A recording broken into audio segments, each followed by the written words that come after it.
గద్దర్గలం ఆధ్వర్యంలో తెల్లాపూర్లో ఘనంగా తెలంగాణ దశాబ్ది ఉత్సవాలు, తెలంగాణ ఆవిర్భావ దశాబ్ది ఉత్సవాల వేడుకలకు ముఖ్య అతిథిగా హాజరైన గద్దర్ కుమార్తె వెన్నెల, గద్దర్గలం అధ్యక్షులు కొల్లూరు సత్తయ్య, కౌన్సిలర్ కొల్లూరు భరత్ ఆధ్వర్యంలో ఉత్సవాలు ఘనంగా నిర్వహించారు. లేని విధంగా ఆత్మ బలిదానాలు ఇచ్చి సాధించుకున్న తెలంగాణ ఆవిర్భావ దినోత్సవ శుభాకాంక్షలు అందరికీ. వచ్చినప్పుడు నాన్నతో పాటు అంటే అనౌన్స్ అయినప్పుడు నాన్నతో పాటు అన్న సూర్యమన్ ఒక్కడే ఉండే. ఆ రోజు అనౌన్స్ అయిన రోజు చాలా ఆనందపడ్డాడు. నాన్న కళ్ళ నిండా నీళ్ళు తెచ్చుకున్నాడు. అట్లాగే గత 10 ఏళ్ళగా ఏమైంది, ఎటుపోతుంది మన తెలంగాణ అని మరో ఉద్యమ రూపాన్ని తీసుకోవడానికి ముందుకెళ్ళి అమరుడైపోయారు గద్దరన్న. అందుకే ముందుగా అమరవీరులకు, తెలంగాణ అమరవీరులకు, తెలంగాణ విద్యార్థి అమరవీరులకు విప్లవాది వందనాలు, పాదాభి వందనాలు. అట్లాగే తెలంగాణ ఊరికే రాలేదు. తెలంగాణ ఉద్యమకారులు, విప్లవకారులు, జర్నలిస్టులు, జేఏసీగా ఏర్పడిన ప్రతి ఊర్లో ఉన్న ప్రజలు, ఉద్యోగస్తులు, అమ్మలు, అక్కలు, చెల్లెలు, కళాకారులు, మేధావులు, ఇంటి నుంచి ప్రతి ఒక్కరు బయటికి వచ్చి ప్రతి ఒక్క గుండెల నుంచి నిస్వార్థంగా తెలంగాణ కోసం కొట్లాడి తెలంగాణని సాధించుకున్నాం. ఈ వర్షం పడినా, ఉరుములు పడినా ఈరోజు మనం ఈ ఆవిర్భావ దినోత్సవాన్ని జరుపుకుంటాం అనుకుంటున్నాం. తెలంగాణ ఊరికే రాలేదు. ఆ ఊరికే రాని వచ్చిన తెలంగాణ అని అనుకుంటున్నారేమో. ఆ తెలంగాణ 10 ఏళ్ళ తెలంగాణ మనం ఏమి సాధించుకున్నాం, అది సాధించుకోలేదు. మన న్యాయ పోరాటంలో మనకు తెలంగాణ రాలేదని ముందు ప్రభుత్వాన్ని దించి మనం కాంగ్రెస్ పార్టీకి పగ్గాలు అప్పించాం. ఇప్పుడు మన బాధ్యత ఏంటంటే, ఇందాక తమ్ముడు చెప్పినట్టు మన బాధ్యత అంటే ముందుగా మనం చెప్పాల్సింది తెలంగాణ ఉద్యమకారులకు, తెలంగాణ అమరవీరుల కోసము మనం చేయాల్సింది ఎంతగానో ఉంది.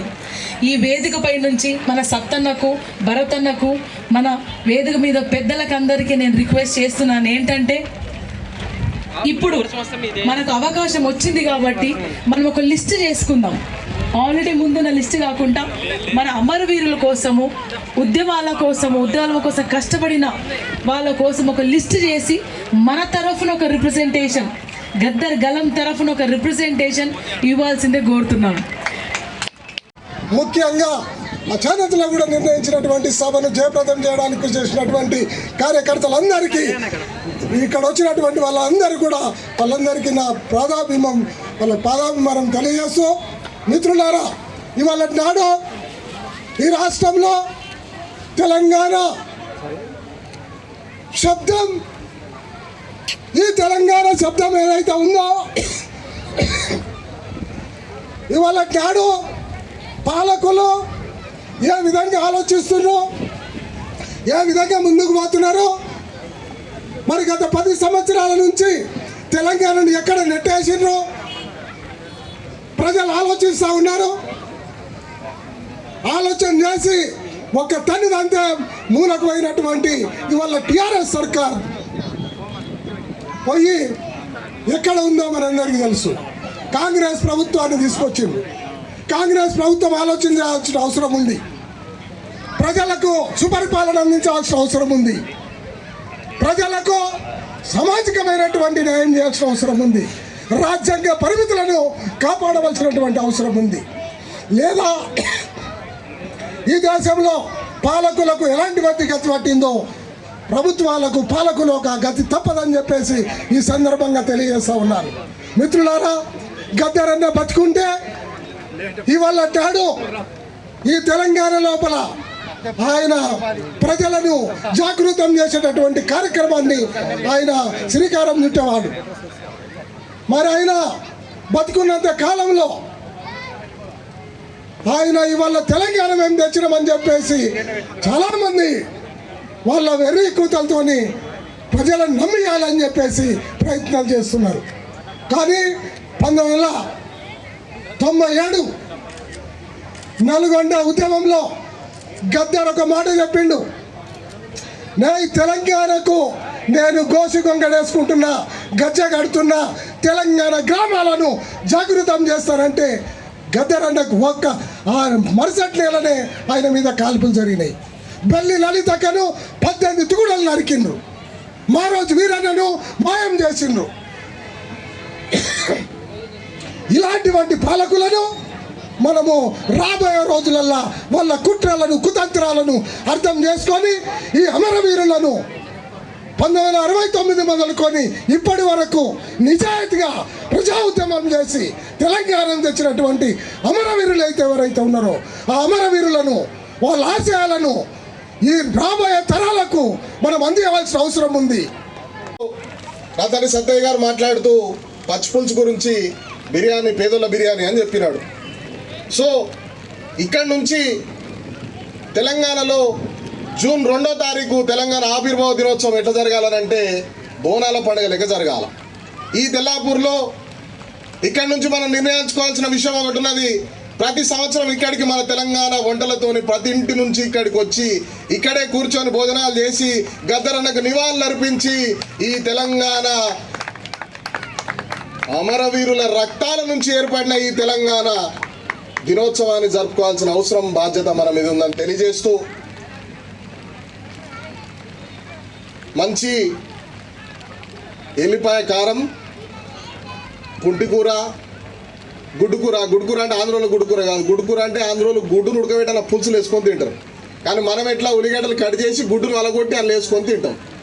ఇవాళ స్పెషల్గా సతయ్య గారు మన కోసం గుడ్డును వలగొట్టి ఉల్లిగడ్డలు వేసి తెలంగాణ గుడ్డుకూర చేపించిండు. ఎల్లిపాయ కారం అది ఎట్లా చేస్తారో నాకు కూడా తెలియదు. మరి ఆయన నోటితోనే ఇనేడుతుండే కానీ ఆయన చెప్పలేదు. మరి ఎందుకు నేను ఎక్స్పెక్ట్ చేసిన ఏమేమి చెప్తాడని.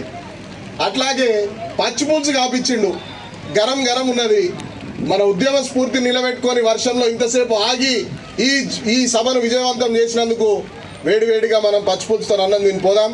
నేను డాక్టర్ బాలవేణి సుదర్శన్ గారి మాటల గురించి ఎదురు చూస్తున్నా. నేను ఇంకెక్కువ సమయం తీసుకోలేని అవకాశం ఇచ్చినందుకు ధన్యవాదాలు తెలియజేస్తున్నాను. మరి వేదిక మీద ఉన్న ముందలున్న పెద్దలు, గ్రామ పెద్దలు, మరి గద్దర్ అభిమానులు, తెలంగాణ అభిమానులు అందరూ కూడా వచ్చిన అందరికీ కూడా ప్రత్యేక ధన్యవాదాలు. 10 సంవత్సరాల ఈ తెలంగాణ ఆవిర్భావ దినోత్సవం మరి ఈరోజు రాష్ట్ర ప్రభుత్వం కూడా ఎంత ఘనంగా చేయించిందో మన అందరికీ కూడా తెలుసు. మరి గతంలో మలిదశ తొలిదశ మలిదశ ఉద్యమంలో ఎంతోమంది ఆత్మాహుతి అయిన తర్వాత ముఖ్యంగా కవులు, కళాకారులు, విద్యార్థులు, మరి అనేక మంది మన సమైక్య రాష్ట్రంలో మరి మనము బానిసలుగా ఉన్న టైంలో ఉద్యమం తీవ్రతగా మలిదశ ఉద్యమంలో మరి ఈ తెలంగాణ రాష్ట్రం సాధించుకోవడం జరిగింది. ఈ తెలంగాణ రాష్ట్రం వచ్చిన తర్వాత మరి ఏదైతే మనము బంగారు తెలంగాణ అనేది కలలు కన్నామో గత 10 సంవత్సరాలు ఈ బీఆర్ఎస్ ప్రభుత్వం మరి నిండు కుండ లాంటి ఈ తెలంగాణ రాష్ట్రాన్ని ఇలా ఖాళీ కుండగా ఏర్పడ్డది మన అందరికీ తెలుసు. మరి రేపు భవిష్యత్తులో జరగబోయే మరి ఇంతకుముందు కృష్ణ గారు అన్నట్టు ఏదైతే ఉద్యమం మరి ఎందుకైతే ఆశ మరి కళలు కన్నామో మరి ఆ కళలు రేపు భవిష్యత్తు తరాలకు ఈ రాష్ట్ర కాంగ్రెస్ ప్రభుత్వం ముఖ్యమంత్రి రేవంత్ రెడ్డి గారి ఆధ్వర్యంలో మనం ఇది చేస్తాడని కళలు కంటూ మరి ఇంకా భవిష్యత్తులో కూడా మనమందరము మరి ఏ దానికైనా మనం అందరం ముందటుండి నడిపించాల్సిందిగా తెలియజేస్తూ మరి వేదిక మీద చాలామంది పెద్దలు ఉన్నారు, అనుభవజ్ఞులు ఉన్నారు, వారందరూ మాట్లాడతారు.